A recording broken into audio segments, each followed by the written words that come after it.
அப்படியே நம்ம இன்றைக்கி சில்லி சிக்கன், அதாவது சிக்கன் 65 அப்படின்னு எல்லாருமே சொல்லுவாங்களே, அது பண்ண போகிறோம்.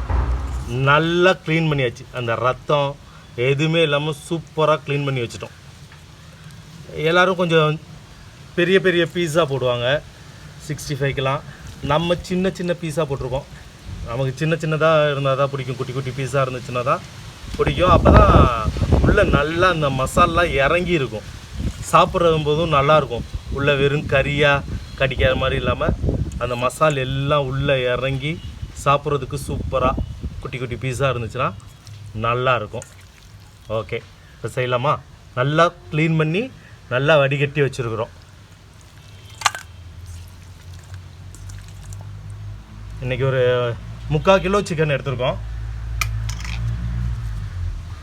ஃபஸ்ட்டு எடுத்தோன்னே அப்படியே இந்த லெமன், ஒரு அரை லெமன் அதை அப்படியே நல்லா புழிஞ்சு விட்டுடலாம். அப்படியே அந்த புளிப்பு டேஸ்ட்டும் இருந்துச்சுன்னா 65 சாப்பிடும்போது நல்லாயிருக்கும். அந்த காரம் மட்டும் இல்லாமல் புளிப்பு எல்லாம் அந்த கலந்து இருந்துச்சுன்னா சாப்பிட்றதுக்கு சூப்பராக இருக்கும். அதுக்காக நம்ம ஒரு அரை லெமன் அதை நல்லா புழிஞ்சு விட்டுடலாம். சிலர்லாம் எல்லா மசாலையும் போட்டுட்டு அப்புறமா கிளறுவாங்க. நம்ம ஒவ்வொன்றையும் ஒவ்வொரு இன்க்ரீடியன்ஸும் போட்டுட்டு அப்படி கிளறும்போது எல்லா இன்க்ரீடியன்ஸும் ஒவ்வொரு டைமுமே எல்லா கறியிலையும் படும்.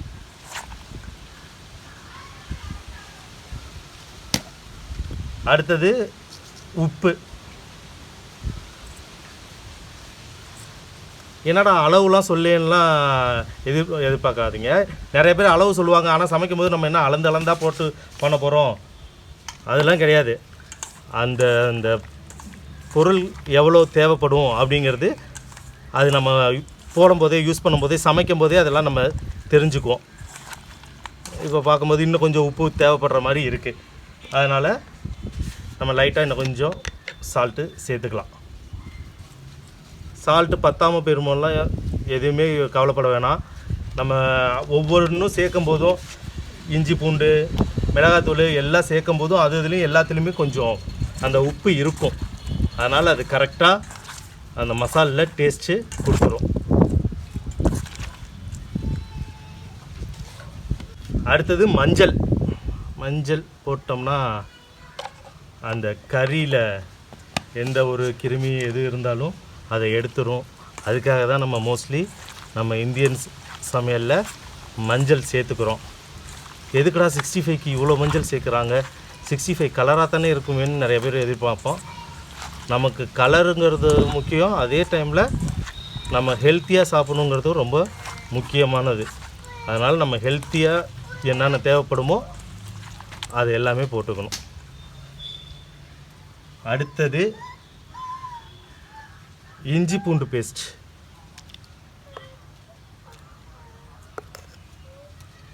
இஞ்சி பூண்டு பேஸ்ட்டு கொஞ்சம் தாராளமாக நிறையா போட்டுக்கலாம்.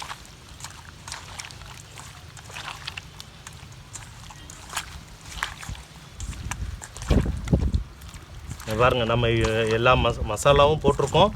இருந்தாலும் கறி ஒவ்வொரு டைமும் ஒவ்வொரு மசாலாவும் போட்டுட்டு கலந்து விடும்போது எல்லாத்துலேயும் பட்டிருக்கு. தனியாக மசாலா தனியாக வந்து நிற்காமல் கரெக்டாக கறியில் இருக்குது.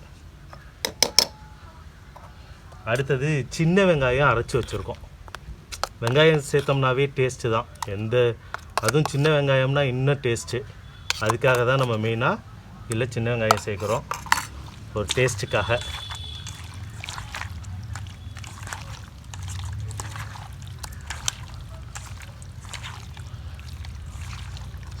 சிக்கன்னாவே கொஞ்சம் தண்ணி விடும்ல, அதுலேயே நம்ம மசாலா எல்லாமே பிரட்டிடுறோம். தனியாக தண்ணி விட தேவையில்லை. கரம் மசாலா நம்ம வந்து பட்டை கிராம்பு ஏலக்காவை தனியாக அரைச்சி போடும்போது நல்லாயிருக்கும். அதை கொஞ்சம் நரன்னு இல்லாமல் நல்லா சலித்து எடுத்துட்டு ஆட் பண்ணிக்கணும். நரன்னு இருந்துச்சுன்னா வறுவல் சாப்பிடும்போது கொஞ்சம் ஒரு மாதிரியாக இருக்கும். அதனால் அதையும் தனியாக போட்டு நல்லா ஆட் பண்ணிடுறோம். அடுத்தது நம்ம கடைசியாக சேர்க்க போகிறது இன்னும் ஒன்று இருக்குது. நிறைய பேர் முட்டையெல்லாம் சேர்ப்பாங்க. நம்ம முட்டை இன்றைக்கி சேர்க்கலை. முட்டை சேர்க்காமையும் செய்யலாம்.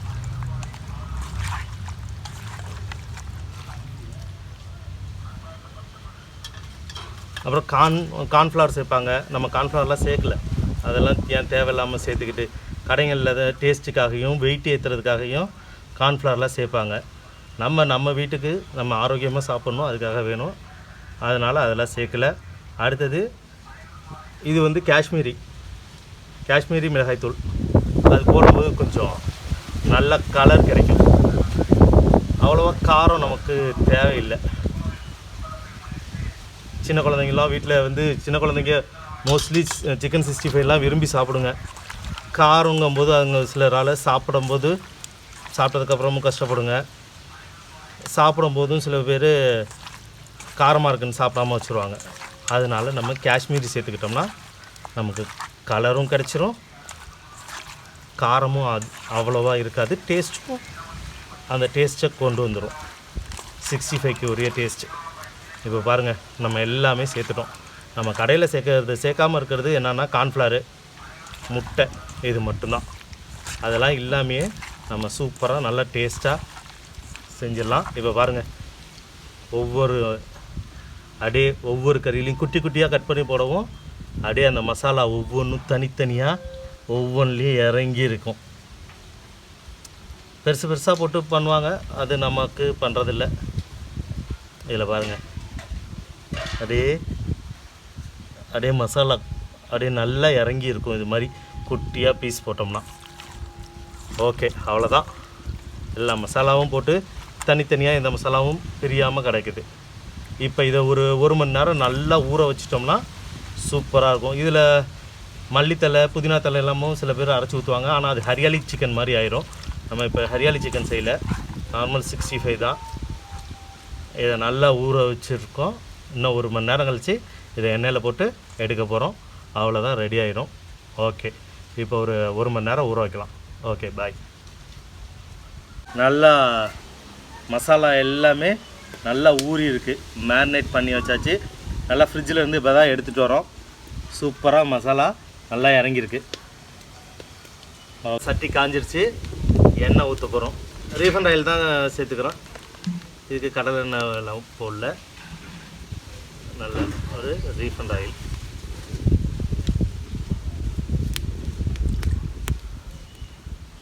எண்ணெய் காஞ்சிருச்சான்னு செக் பண்ணுறதுக்காக இப்போ நம்ம ஒரு ஏலக்காய் போட போகிறோம். அது இல்லாமல் நம்ம ரீஃபண்ட் ஆயில் தானே ஊற்றிருக்கோம். கடலை எண்ணெய்னா கொஞ்சம் வாசம் கிடைக்கும், ரீஃபண்ட் ஆயிலுங்கவும் வாசம் எதுவும் இருக்காது. அதுக்காக ஒரு ஏலக்காவும் போட்டுக்கிறோம். ஏலக்காய் வாசத்துக்காகவும் போட்டோம். இப்போ அடுத்தது கருவேப்பிலையும். இது நல்லா கடைசியாக டெக்கரேட் பண்ணுறதுக்கும் நல்லாயிருக்கும். அது அப்படியே எண்ணெயில் போட்டு அப்படியே அந்த கருவேப்பிலை வாசம் எண்ணெயில் இறங்கியிருக்கும். நம்ம அதுக்கப்புறமா ஒவ்வொன்று பீஸும் பொரித்து எடுக்கும்போது அந்த வாசம் செம்மையாக இருக்கும் சாப்பிட்றதுக்கு. அதுக்காக தான் ஆட் பண்ணியிருக்கோம். இப்போ இது நல்லா பொரிஞ்சிருச்சு.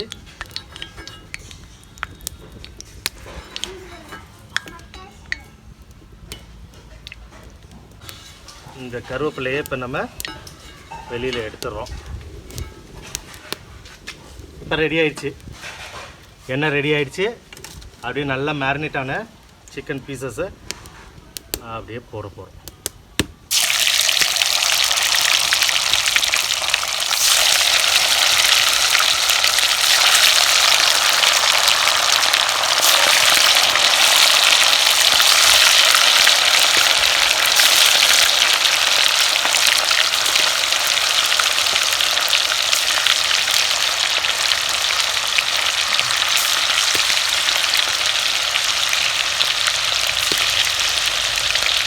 நல்லா வெந்திருக்கான்ட்டு அப்பப்போ அப்படி திருப்பி விட்டுக்க வேண்டியதான்.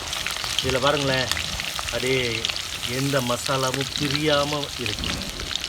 நம்ம நிறையா இந்த மசாலாலாம் போடும்போது பார்த்தோம்னா இந்த பஜ்ஜி போடும்போதெல்லாம் தனியாக பிரிஞ்சு வந்து கிடக்கும் நிறையா. அதுவே அள்ளினோம்னா எண்ணெயிலலாம் அதுவே நிறையா கிடக்கும். ஆனால் இதில் பாருங்கள், ஒரு இது கூட இது மாதிரி பிரியல, எல்லாம் கறியிலேயே தான் ஒட்டி இருக்குது பாருங்கள்.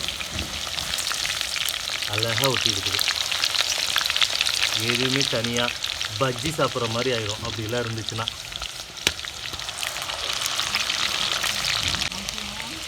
இப்போ நல்லா வந்துடுச்சு, செம்மையாக வந்துடுச்சு. அப்படியே அந்த கலர் பார்க்கும்போதே அந்த அப்படியே முட்டு முட்டாக வர்றதெல்லாம் கம்மியாக இருக்குது. இதை பாருங்கள், சூப்பராக அப்படி பிடிச்சி பார்க்கும்போதே அந்த வெயிட்டே தெரியுது. அந்த சவுண்டு, இந்த சவுண்டு பாருங்கள், அப்படியே நல்லா சூப்பராக தெரியுது. ஓகே, நல்லா ரெடியான 65. அப்படியே இந்த ஆனியனு, அப்படியே இந்த வறுத்த கருவேப்பிலை அதோட சாப்பிட்டு அந்த லெமன் அப்படியே ஸ்க்யூஸ் பண்ணி அப்படி சாப்பிட்டோம்னா செம்மையாக இருக்கும். நீங்களும் ட்ரை பண்ணி பாருங்கள்.